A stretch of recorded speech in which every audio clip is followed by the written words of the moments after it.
রমাদানুল মুবারকের তৃতীয় নাম্বার যে আমল সেটা সাদাকাতুল ফিতর। ও বাবা মনে রাখেন এই সম্পদ থেকে সদকাতুল ফিতর, যেই ব্যক্তি সদকাতুল ফিতর আদায় করে আল্লাহ রাসূল সাল্লাল্লাহু আলাইহি ওয়াসাল্লাম বলেন দাবু মারদাকুম বিসসাদাকা। ওই যেই ব্যক্তি যে বেশি যত পরিমাণে সদকা দেবে আল্লাহ তাআলা তার দেহের রোগ ব্যাধি তত দূরে সরায়া দিবে। ও বাবা শুধু তাই না, আব্দুল্লাহ ইবনে আব্বাস আল্লাহ রাসূল সাল্লাল্লাহু আলাইহি ওয়াসাল্লামের চাচা ইতিকাফে বসে একজন ব্যক্তি আসে, আসার পরে তার মুখটা বড় মলিন ছিল। আব্দুল্লাহ ইবনে আব্বাস বলে তোমার মুখটা মলিন কেন? তখন ওই ব্যক্তি বলে হে আল্লাহর রাসূল সাল্লাল্লাহু আলাইহি ওয়াসাল্লামের চাচাতো ভাই, আমি অনেক টাকা ঋণ হয়ে গেছি, এখন অমুক ব্যক্তি আমাকে চাপ দেয়, আমি দিতে পারি না। আব্দুল্লাহ ইবনে আব্বাস কি করলেন, তাড়াতাড়ি মসজিদ থেকে বের হয়ে গেলেন। বের হয়ে যাওয়ার সময় ওই ব্যক্তি বলতেছি ইয়া রাসূল, হে আব্দুল্লাহ ইবনে আব্বাস আপনি কি ইতিকাফে আছেন না? আপনার ইতিকাফ ভেঙে যাচ্ছে।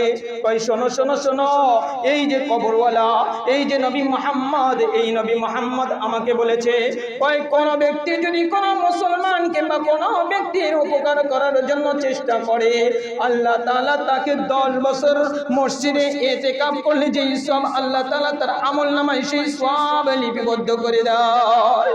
ও বাবা আমি আমার হুজুরদের মুখে এই কথাটা বারবার শুনেছি। কই মনে রাখিও, তুমি মসজিদকে জ্বালায়া দাও, বাইতুল্লাহকে ভেঙে দাও, কোরআনকে তুমি পোড়ায়া দাও, কই এগুলো যেই পরিমাণ গুনাহ, কই তার চেয়ে জঘন্য গুনাহ একজন মানুষকে দিলের মধ্যে আঘাত দিয়ে কথা বলা। আসসালামু আলাইকুম ওয়া রাহমাতুল্লাহি ওয়া বারাকাতুহু।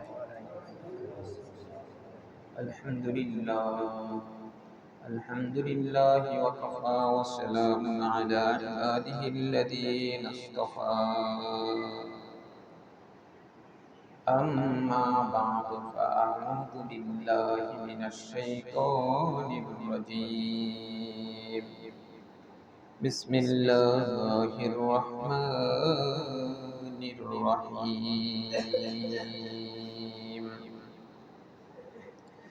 لن تنالوا البر حتى تنفقوا مما تحبون. وقال الله تعالى ويؤثرون على أنفسهم ولو كان بهم خصاصة. وقد قال رسول الله صلى الله عليه وسلم داعوا مرضاكم بالصدقة أو كما قال عليه الصلاة والسلام. صدق الله مولانا العظيم وصدق رسوله النبي الكريم ونحن على ذلك من الشاهدين والشاكرين والحمد لله رب العالمين. আলহামদুলিল্লাহ, সমস্ত প্রশংসা মহান রব্বুল আলামিন আল্লাহ তাআলার দরবারে, যে মহান রব্বুল আলামিন আমাকে আপনাদেরকে জুমার সালাতে আসার বসার তৌফিক দান করেছেন, এজন্য সকলেই দিল থেকে পড়ে নিয়ে আলহামদুলিল্লাহ। রমাদান মুবারকের শেষ দশক চলতেছে। শেষ দশকের ভিতরে গুরুত্বপূর্ণ কিছু আমল রয়েছে। তার ভিতরে একটা আমল হলো ইতিকাফ। দ্বিতীয় নাম্বার একটা আমল হলো শবে কদর তালাশ করা। তৃতীয় নাম্বার আমল হলো সাদকাতুল ফিতর আদায় করা। তিনটা আমল সম্পর্কে আমরা বিগত বছরও কিছু আলোচনা করেছি। বিষয়টা হলো যে আজকে আমরা দুনিয়া বেশি বুঝি, যার কারণে দুনিয়ার বিষয়গুলোর গুরুত্ব আমরা বেশি দিই, যার কারণে মনে থাকে। যেমন মনে করেন একজন ধান চাষ করেছে, তো ধান চাষ করলে কোন সময় কোন সার বিষ প্রয়োগ করতে হয় এই বছর যেমন দিছে আগামী বছর কিন্তু তাকে আবার নতুন করে শিখতে হবে না যে এই ঘাসের জন্য এই বিষ কিংবা এই সময় এই সার প্রয়োগ করতে হবে। শিখতে হয় কি বাবা? শিখতে কিন্তু হয় না। ওই যে মানে কারণ আমরা দুনিয়াটা বুঝি, এজন্য কিন্তু আপনাদের এটা মনে করিয়েন না হুজুর মনে হয় আমাদেরকে টার্গেট করে বলতেছে। না বাবা, আপনারাও যেমন আমিও সেমন,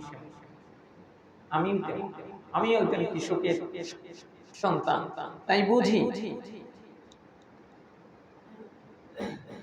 পক্ষান্তরে আমরা আখিরাতের বিষয়টা একটু কম গুরুত্ব দিই, যার কারণে এই বিষয়গুলো আমাদের বারবার বলতে হয়। তারপরেও দেখা যায় যে আমরা ওটা মনে থাকে না, আবার আমরা ওইভাবে আমলও করি না।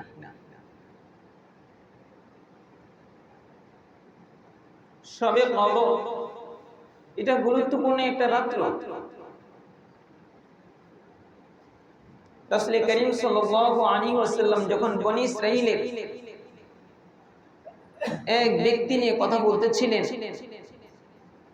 যে ব্যক্তি সে প্রায় 100 বছর সে কি করেছে? যুদ্ধ করেছে, আল্লাহ তাআলার রাস্তায় জিহাদ করেছে, আবার দিনের বেলায় সে রোজা রেখেছে, রোজা রেখে যুদ্ধ করেছে, আবার রাত্রি বেলায় দাঁড়িয়ে দাঁড়িয়ে কিয়ামুল লাইল আদায় করেছে। সাহাবায়ে কেরাম তখন আশ্চর্যান্বিত হলেন যে হ্যাঁ, তারা তো অনেক লম্বা হায়াত পেয়েছে, তারা তো অনেক ইবাদত করেছে, কিন্তু আমাদের ছোট্ট হায়াত। তখন আল্লাহ তাআলা এই সূরাতুল কদর নাজিল করলেন, সূরাতুল কদর নাজিল করলেন যে হে নবী, আপনার উম্মতকে আমি এমন একটা রাত্র দিলাম, সেই রাত্রটা যদি তারা আমার সন্তুষ্টির জন্য মান কামা লাইলাতুল কদরি ঈমানাও ওয়া ইহতিসাবান গুফিরা লাহু মা তাকদ্দামা মিন যামবি। রাসূল করিম সাল্লাল্লাহু আলাইহি ওয়াসাল্লাম ফরমান যে আমার উম্মত যদি এই কদরের রাতে দাঁড়িয়ে ঈমানের সহিত সওয়াবের আশায় দাঁড়িয়ে নামাজ পড়ে, আল্লাহ তাআলা তার পিছনের জীবনের সমস্ত গুনাহ মাফ করে দেয়। এর বিশদ ব্যাখ্যা লিখেছে মুহাদ্দিসিনে কিরাম, মুফাসসিরিনে কিরাম, যে আপনি যদি মনে করেন এই যে সূরাতুল ইখলাস আপনি এই রমাদানুল মুবারকের বাহিরে তিলাওয়াত করলেন, 3 বার পড়লে এক খতম কুরআনুল কারীমের সওয়াব আল্লাহ তাআলা তার আমলনামায় দিয়ে দেয়। যদি সেই ব্যক্তি 3 বার রমাদানুল মুবারকের কোনো দিন কিংবা কোনো রাতে পড়ে, আল্লাহ তাআলা তাকে 70 খতমের সওয়াব আল্লাহ তাআলা তার আমলনামায় লিপিবদ্ধ করে দেন।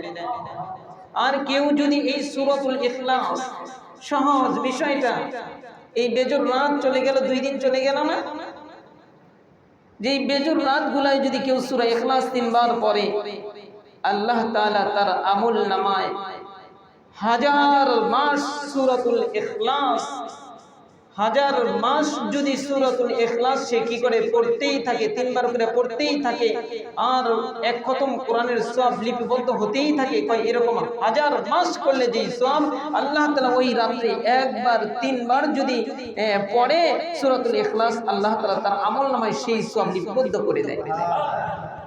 মেরি বাপ, বোঝার বিষয়টা হলো যে আমাদের একটু গুরুত্ব কম, যার কারণে আমরা এগুলা খেয়াল করি না। ছোট ছোট আমল কেউ যদি এই বেজর রাত্রিগুলা সুবহানাল্লাহি ওয়া বিহামদিহি সুবহানাল্লাহিল আযীম একবার পড়ে, কতবার? একবার পড়ে 1000 মাস যদি সে এই সুবহানাল্লাহি ওয়া বিহামদিহি পড়লে যে সওয়াব আল্লাহ তাআলা তার আমলনামায় সেই সওয়াব লিপিবদ্ধ করে দেয়।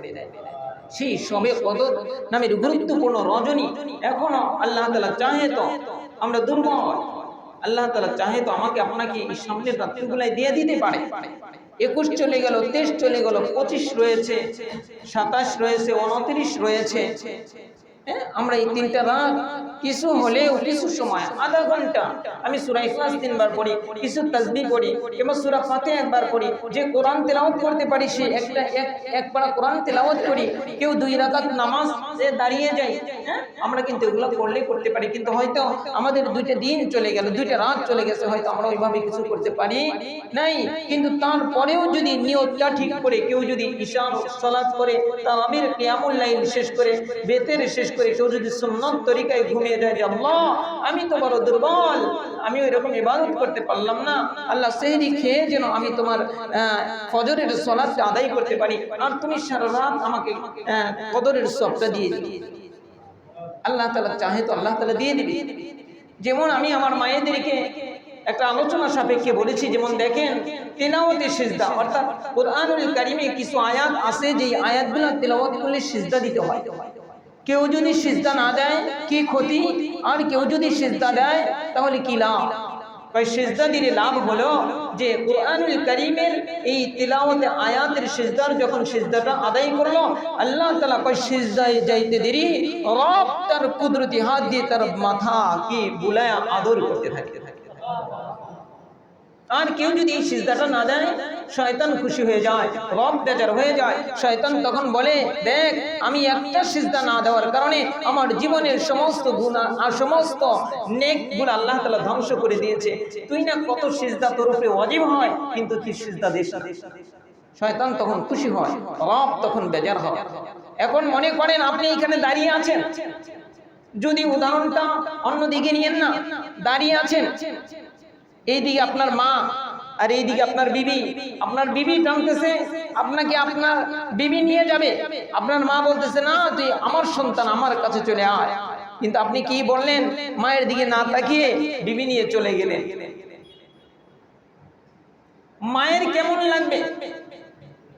দুনিয়ার সব কিছু ছাড়তে পারবেন, আপনি 1000 বিয়ে করেন, বিয়ে করলেন, আপনার শরীয়ত সম্মতভাবে আপনি তালাক দিয়ে দিলেন, তার সাথে এই বেগানা যে নারী তার চেয়েও সে আপনার অপরিচিত, তার চেয়েও সে আপনার অপরিচিত, তার থেকে আপনার যদি 5টা সন্তানও হয়, কিন্তু আপনার শরীয়ত সম্মতভাবে যখন আপনি তাকে তালাক দিয়ে দিলেন, ওই অপরিচিত একটা মেয়ে তার চেয়েও এ আরো অপরিচিত।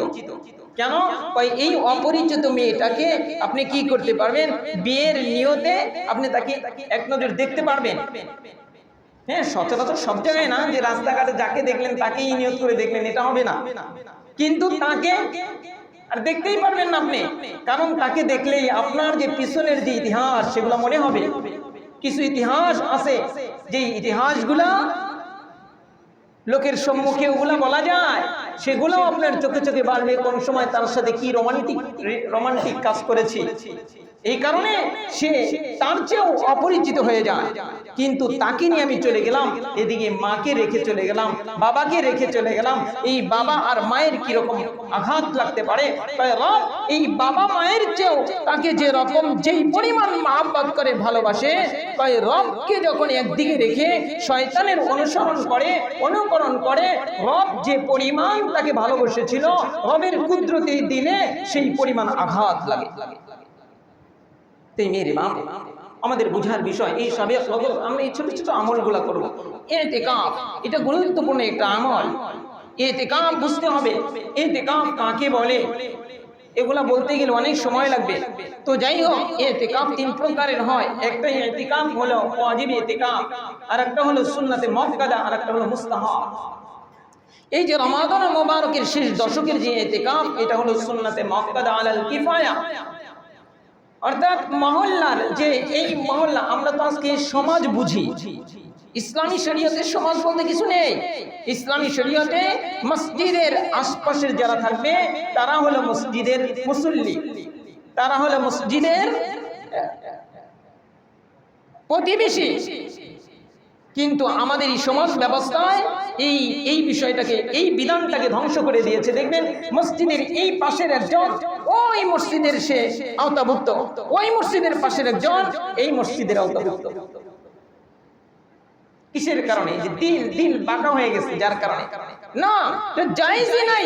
এই মসজিদের পাশে থেকে আপনি এই মসজিদের খিদমতকে আপনি মাইনাস করে অন্য জায়গায় যাবেন, এটা হবে না। আবার দিলে এটাও রাখা যাবে না যে আপনি বলবেন যে আপনি একটা মসজিদে আসেন, সেইখানে হয়তো মসজিদের কালেকশন হচ্ছে, এখন আপনার দিলে চাইলো যে আমি 1000 টাকা দেই, এখন আবার বললেন না আমাদের মসজিদে দেই, আপনি এটাও বলতে পারবেন না। কারণ আপনার মসজিদ ওই বাইতুল্লাহর আপনার যে অধিকার, ওই বাইতুল্লাহর পাশের একজন ব্যক্তি তার যে অধিকার, আপনারও সেই অধিকার। আপনার এই মসজিদের ওই ফিলিস্তিনের একজন ব্যক্তির যে অধিকার, আপনার সেই অধিকার, কিন্তু দায়িত্ব কম বেশি, দায়িত্ব কম বেশি।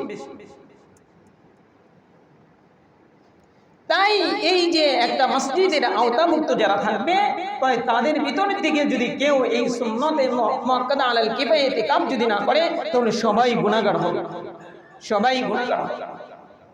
ইতিকাফের ফজিলত কি?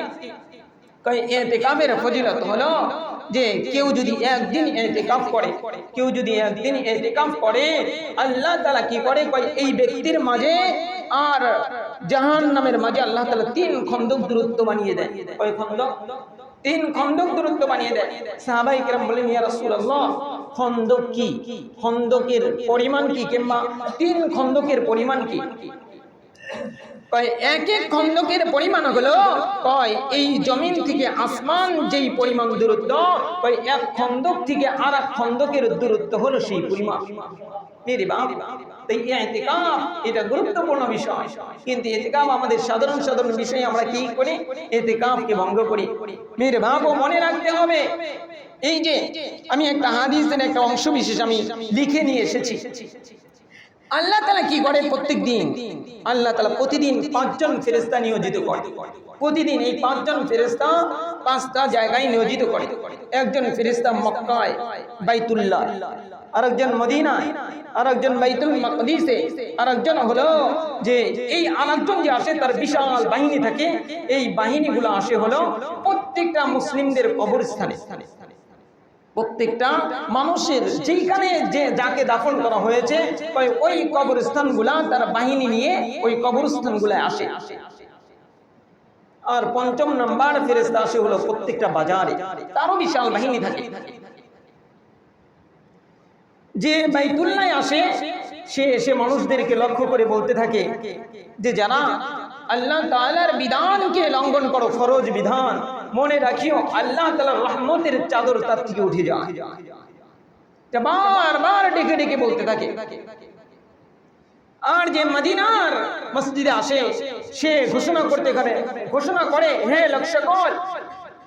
লোক সকল, তোমরা যারা নবীজির আদর্শকে জলাঞ্জলি দিয়া মানুষের আদর্শকে নিজের জীবনে বাস্তবায়িত করেছ, মনে রাখিও তার তকদির থেকে আল্লাহ তাআলা নবী মুহাম্মাদের সুপারিশ চিরতরে বন্ধ করে দিয়েছে।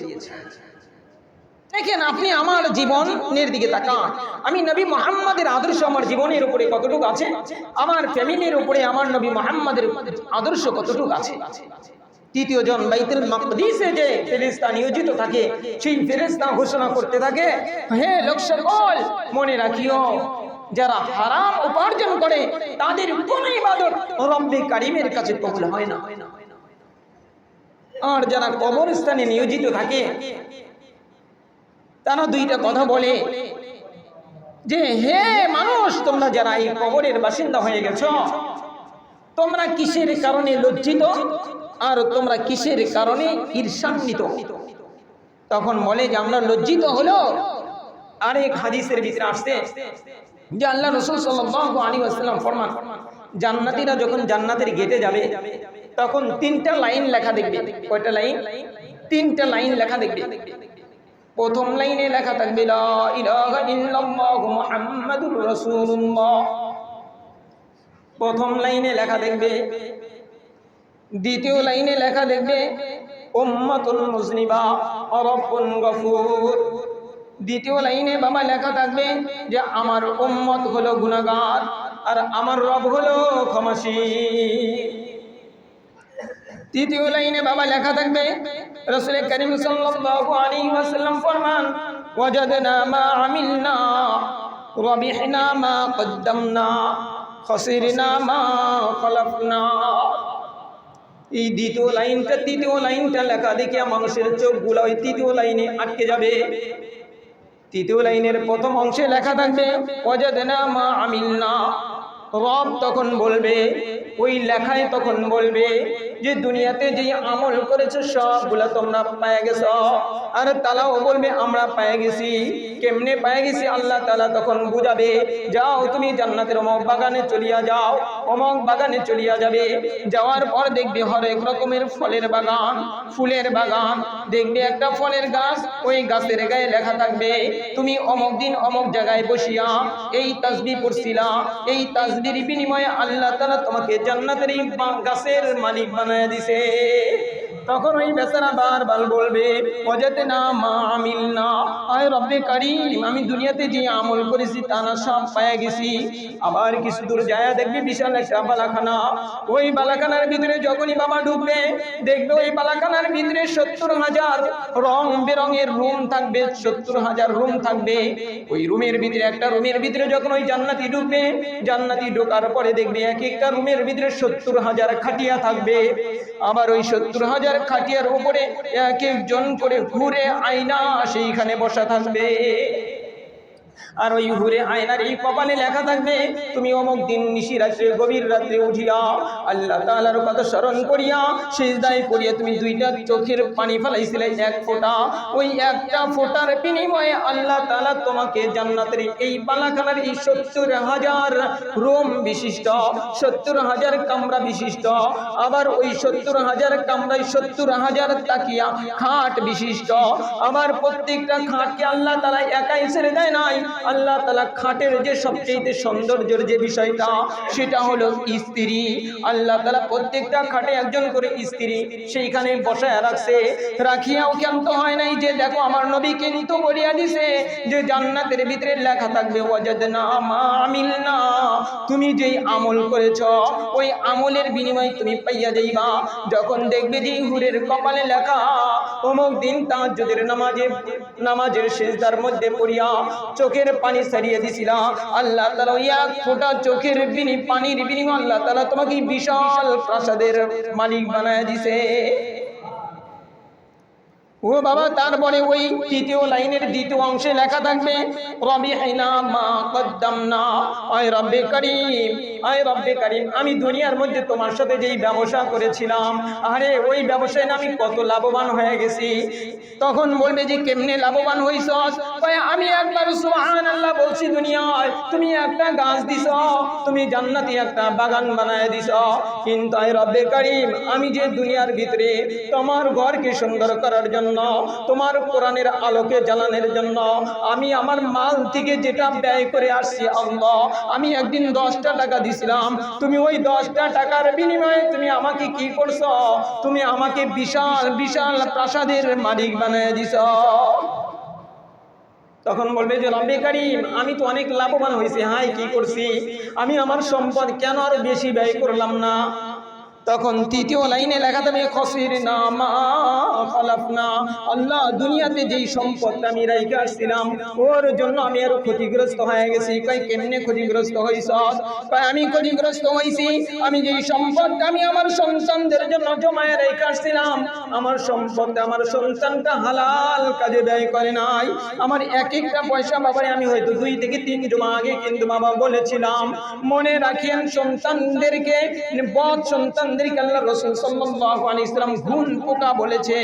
আপনার সম্পদ আপনি রেখে গেলেন, ওই সম্পদ যদি আপনার সন্তান হারাম কাজে ব্যয় করে, 1টা টাকা হারাম কাজে যখন ব্যয় করবে আপনার আমলনামার থেকে নেকি মাইনাস হবে। এই কারণে আল্লাহ রাসূল সাল্লাল্লাহু আলাইহি ওয়াসাল্লাম ফরমান যে সন্তানরা বদ সন্তানরা হলো ঘুণ পোকার মতো। ঘুণ পোকা যেরকম কাঠের মধ্যে লাগলে কাঠটাকে তিলে তিলে শেষ করিয়া দেয়, বদ সন্তান যদি বাবা দুনিয়াতে রাখিয়া যান রে বাবা, কাল কিয়ামতের ময়দানে যখন আল্লাহ তাআলার কাঠগড়ার সামনে দাঁড়াবেন তখন দেখবেন যে আপনার কিছু নাই।